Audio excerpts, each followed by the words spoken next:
Friends, and welcome back on Italy, a place to love YouTube channel.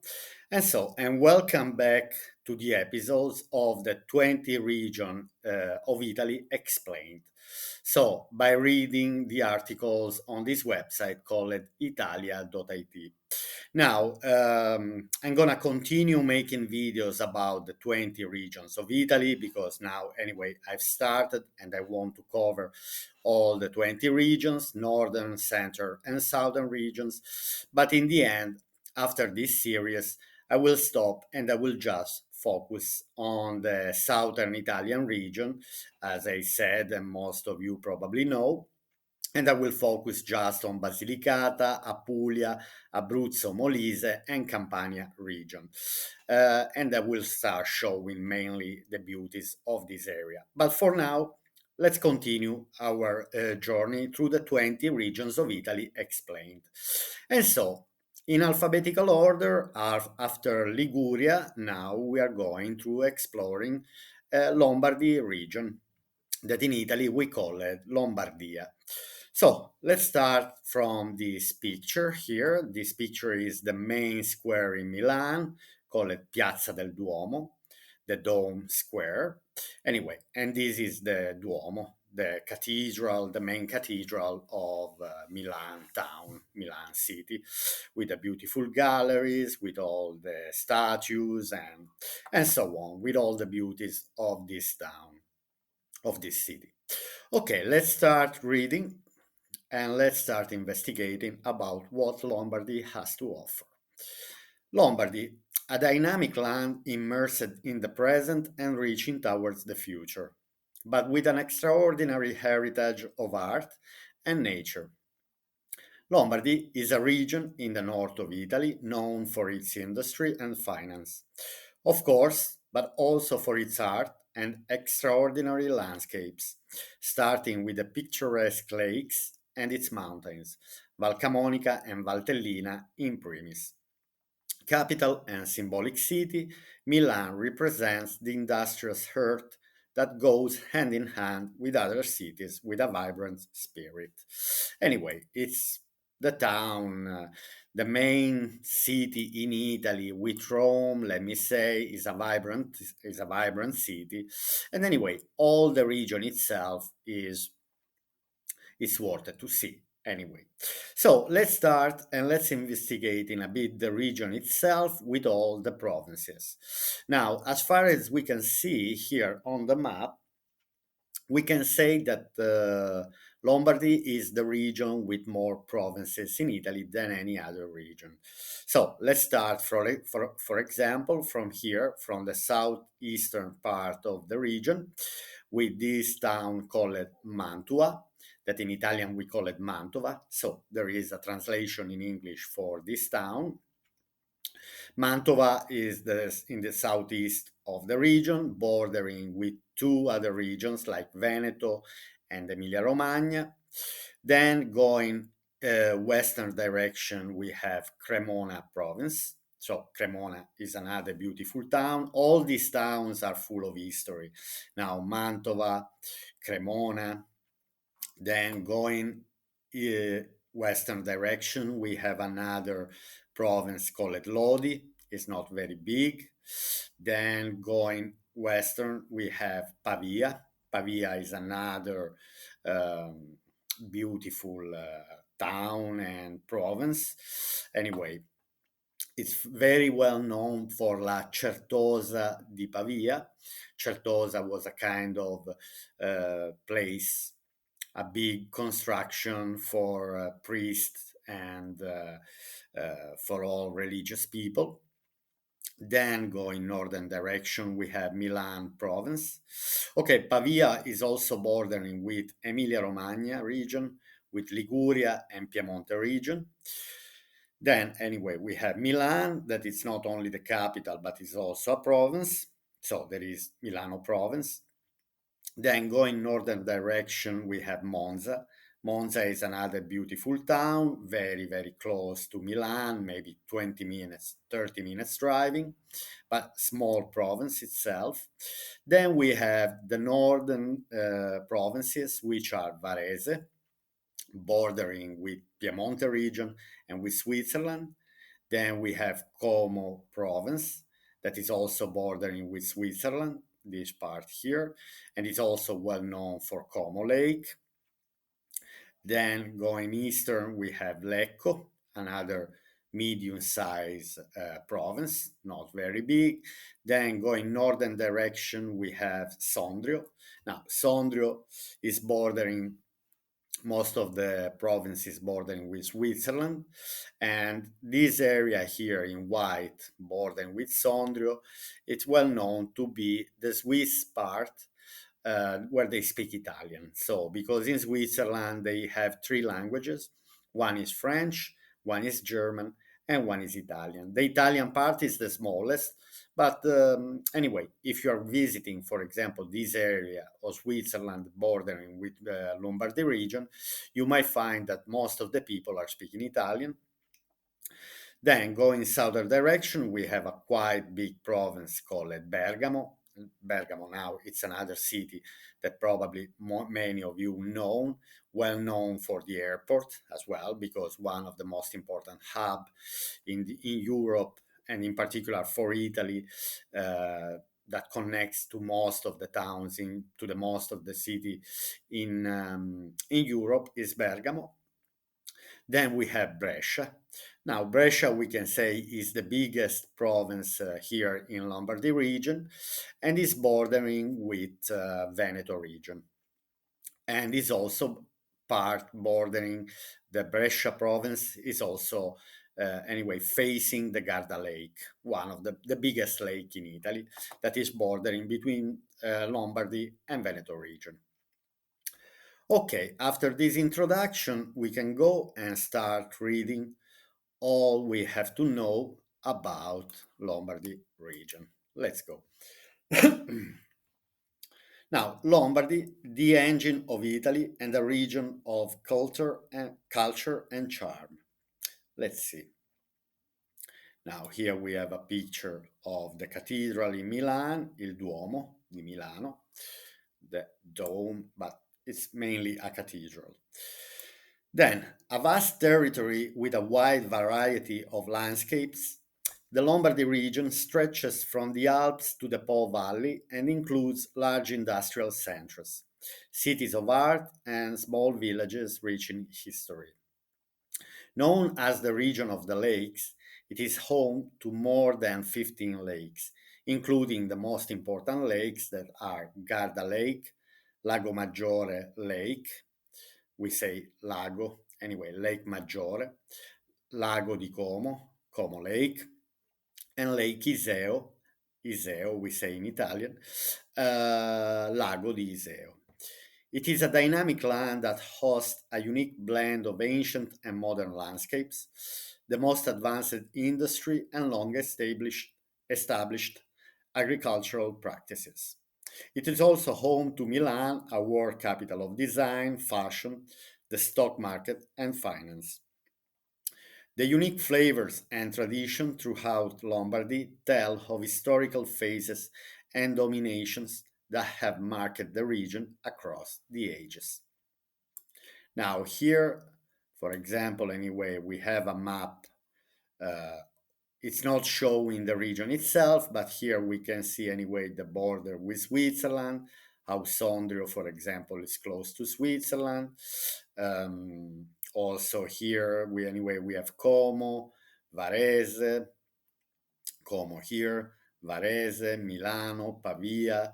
So all the main cities that I show you before on the main maps where I show you the provinces of.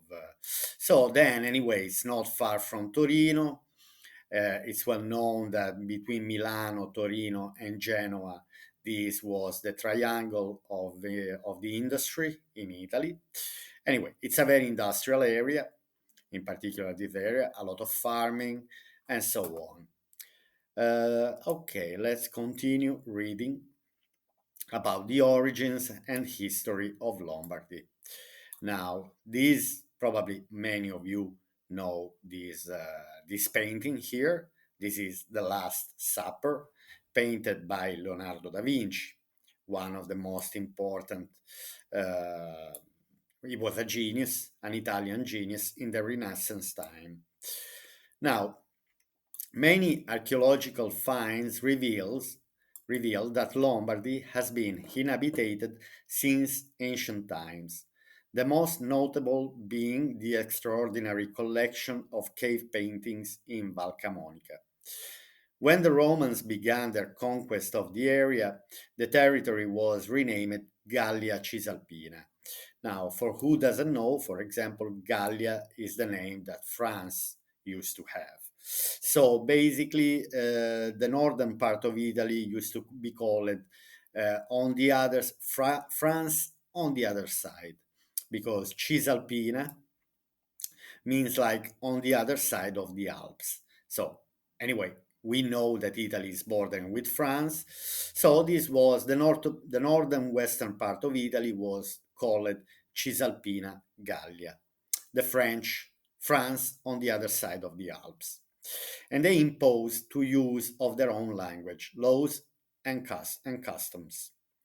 During Roman rule, Milan, then known as Mediolanum, Mediolanum was the name that the Romans used to call Milan, became the seat of the emperor, and it was from here that Constantine, the Emperor Constantine, one of the Roman emperor, issued the famous Edict of Milan, l'Editto di Milano, decreeing freedom of worship for Christians. At the fall of the Roman Empire, Lombardy was invaded by various barbarian populations. The Lombards were undoubtedly the most significant. The most significant. So there was this tribe called Lombards, okay, that in Italy we call it Longobards, that used to mean long beards. And that's where the region take the name itself from the Lombards. So that's why Lombardia in Italian and Lombardy in English. Then, to the point of inspiring the name of the region itself. At the Pope's request, Charlemagne imprisoned Desiderius, king of the Lombards, marking the beginning of the rule of the Franks in Lombardy. So we are talking about, with Charlemagne, we're talking about the year 800 AD. After that, okay. Then, between the 13th and the 14th centuries, several cities in Lombardy came under the control of powerful families such as the Gonzaga in Mantova, and the Visconti in Milan.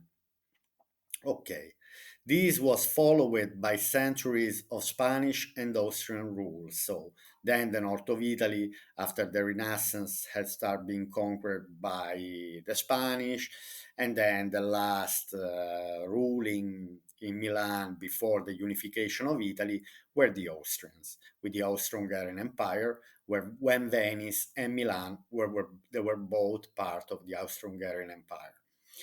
Before the establishment of the Savoy Kingdom of Italy, followed by the Italian Republic. Italy is a republic only since 1946. Before, used to be, from 1861 to 1946, had been a kingdom with the Savoy King, and then became republic from 1946. Then, the main cities of Lombardy. Let's discover. Your discovery of Lombardy can only begin in Milan, Italy's main economic hub and magnificent city of art, with monuments such as the iconic Cathedral of Milan and the Sforzesco Castle, built by the lords of Milan in the 15th century by this family called Sforza. So, and the Sforza family, like the Visconti, like the Gonzaga, all these families that were ruling during the Renaissance, very prosperous time for Italy. Anyway, and the name of Sforzesco Castle takes the name from the family Sforza. An important cultural and financial hub, the city is home to the headquarters of the stock exchange. The city center extends along the Galleria Vittorio Emanuele, that starts anyway from the main square, la Piazza del Duomo, via Dante, via Manzoni, via Monte Napoleone, Now, in Italy, everyone knows Via Monte Napoleone because it's the street with the most important shops and boutiques and jewelers. Anyway, it's the, let me say, the fancy street, the fanciest street in all Italy. Then Corso Venezia and the Brera district, full of luxurious boutiques, theaters, cinema, and amazing museum. Yes, here, for example, in this area, there is also the theater called La Scala, so very famous for people who love opera.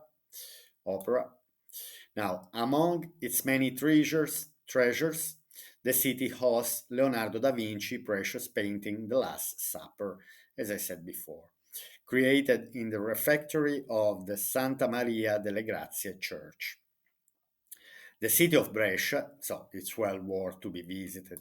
Once you are going to Milan, I mean, it's a must to see the Last Supper, and it's enough to enter in this church called Santa Maria and is painted on the refectory of this church.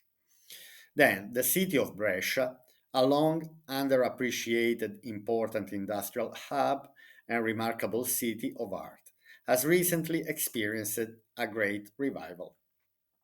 It hosts the splendid Piazza della Loggia, along with the impressive district of Carmine and alleyways of San Clemente. Then we have Bergamo. Bergamo offers astonishing beauty. The city, built on a hill and encompassed by a wall with four gates, is divided into the upper city, Città Alta, and the lower city, Città Bassa. The Città Alta is the one full of history.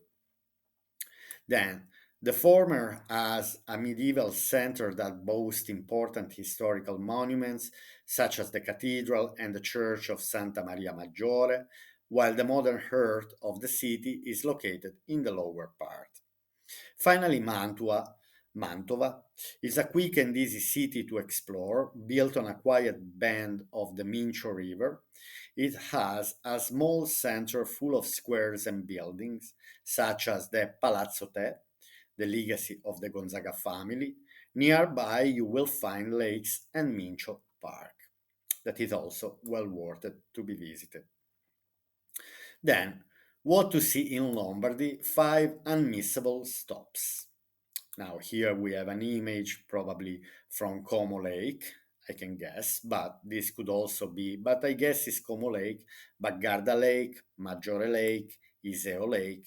These are all the main lakes of Italy. Now, to understand the complexity of Lombardy, we recommend starting with the Valtelline, an alpine area made up of a series of valleys that make it as a destination for all season. Now, the ski season is very, very important here in Lombardy region because all the mountains bordering with Switzerland gives such a picturesque and amazing chance for all the ski lovers and for all the winter sports lovers.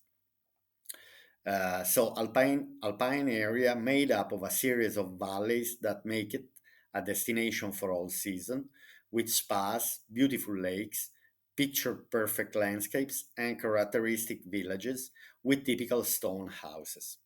It includes destinations such as Livigno and Bormio. Now, Livigno and Bormio are the ski resorts, very, very famous Italian ski resorts, and attracts people from all over the world for skiing. Tirano and Sondrio, among others. Now, it is well worth visiting Lake Como, an area known for its spectacular panorama at the foot of the Prealps. Here you can visit Villa del Balbaniello, a romantic 18th century villa with a garden that has hosted many a famous writer and traveler. Surrounded by the countryside, the charter house of Pavia. So when I mentioned before Pavia, and I call it in Italian Certosa, now Certosa I didn't know anyway that the English version for Certosa is charter house, is one of the Italy's greatest Renaissance masterpiece. Was a monastery actually. This monastery built by Gian Galeazzo Visconti the family that was ruling Milan for many centuries, as a family chapel, combines art, history, and spirituality in a place of unique charm. Now, anyone who loves the outdoor will be fascinated by the Tonale Pass, a border point between Lombardy and Trentino Alto Adige that guarantees an exciting ski season thanks to an impressive ski area.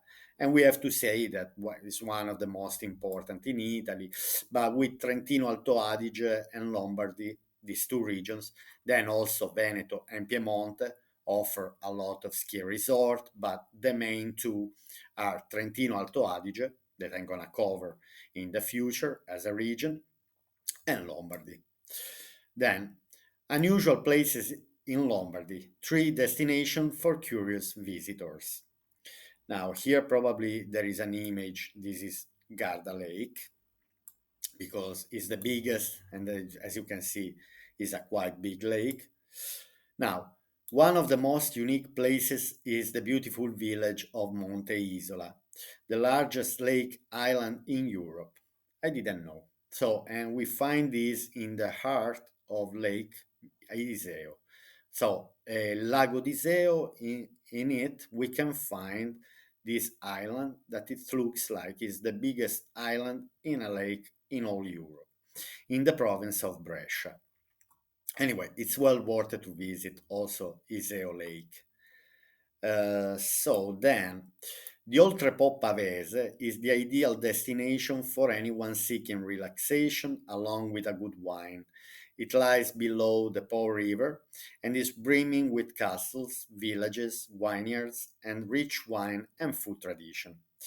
Curious tourists will also enjoy Santa Caterina del Sasso, a traditional monastery on the eastern shore of Lago Maggiore in the municipality of Leggiuno. Okay, then typical products of Lombardy, five delicacies to taste. Let's see, let's discover what this region has to offer from the culinary point of view. Now, simplicity becomes delightful in Lombardy with cuisine that is tasty and generous, characterized by traditional ingredients. A perfect example is Gorgonzola PDO, a creamy blue vine raw milk cheese that can be sweet or spicy. Now, I guess many of you have tasted Gorgonzola, probably because it's exported anyway all over the world. Then we have Grana Padano cheese that is very, very similar to Parmigiano Reggiano, but Parmigiano is made in Emilia Romagna in the town called Parma, and Grano Padano is made on the other bank of the Po River and is called anyway Grana Padano. Both of them are tasty and delicious. So, Grana Padano PDO is a mature hard cheese. Bitto is a mild alpine cheese left to mature for at least 70 days, best tried with pizzoccheri. Lastly, Quartirolo Lombardo PDO is a typical soft cheese. Among the most popular cured meats in Valtellina is Valtellina Bresaola. Now, many of you know Bresaola? Is extremely tasty. It's a cured meat, a seasoned beef, low in fat, and ideal for anyone on a diet. Anyway, in Italy, we used to serve it, for example, on a dish with a squeezed lemon, with herbs. You can put herbs on top and slices of Grana Padano cheese on top. That is amazing. It's a lovely dish.